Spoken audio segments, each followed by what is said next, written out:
তোর মার কথা যে নাগা শুনে বুঝা লাইছে এরপর থেকে তোর কথা শুই নাই তুই কি লিগে তোর মা চাইছে ছিল তোর কাছে বিয়ে করে বহাই দিতে লিগে 2 লাখ টাকা লাগবে মেয়ে বিয়ে দিতে তোর কাছে বিয়ে দিতে তোর টাকা 2 লাখ দেওয়া লাগলো না না ঠিক আছে দেওয়া লাগলো হে কয়ে দিত কৌশলে তোরে মনে কর কয়ে দিন তুই নাস কয়া দিলে যত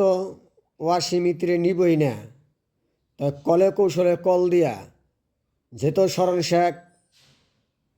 তুমি ইতিরে ওয়াসিমের ঘরে ঢুকাইলা টাকা পয়সা বাঁচাইলা ওয়াসিমের লগে বিয়া দিলা কলে কৌশলে তাহলে আবারও একটা বছরের মাথায় মেম্বারের কাছে গিয়া কেন তুমি শরণ শেখ আবার বললা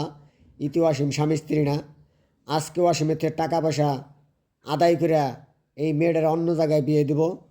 আজকে ওয়াসিমের হেডাম ছুটাবো আজকে ওয়াসিমের জুতার মালা পরে এখানে দাঁড় করে রাখবো এইসব কথাবার্তা বলে কেন মেম্বারের কাছে বিচার দিলা আর ওয়াসিমকে কেন মেম্বারের সামনে আবার অপমানিত করলা তাহলে ইতিকে আর ওয়াসিমকে এক ঘরের মতো তোমার ভিতরে ঢুকানো হয়েছিল কল দিয়া ওয়াসিমের থেকে টাকা পয়সা আদায় করে মেয়েটার অন্য জায়গায় বিয়ে দিবা এই তো তোমার পরিকল্পনা শরণ শেখ সেই জন্যই তো ইতিরে তোমরা ঘরের মধ্যে জায়গা দাও না ইতিকে সবসময় ওয়াসিমের লগে রাখতে চাও সেই জন্য ওয়াসিমকে দিয়া বাসা ভাড়া করে দিয়া আল্লাহর পবিত্র কোরআন ঘরের মধ্যে দিয়া একটা বছর মতো রাখাইছো স্বামী স্ত্রী বানাইয়া আর সেই স্বামী স্ত্রীকেই বলছো মেম্বারের কাছে যায় ইতি ওয়াসিম স্বামী স্ত্রী না আজকে ওয়াসিমের থেকে টাকা পয়সা আদায় করে ইতিরে বিয়া দিমু আমি শরণ শেখ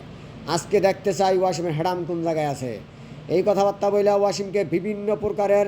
বিভিন্ন ভাষায় গালাগালি করছো অনেক অপমান করছো তুমি শরণ শেখ মেম্বারের সামনে সেই জন্য তোমার একটা হাতের কবজা কেটে দেওয়া হবে এই দুনিয়ার জমিনে শরণ শেখ তুমি ক্ষমা পাইবে না ক্ষমার যোগ্য না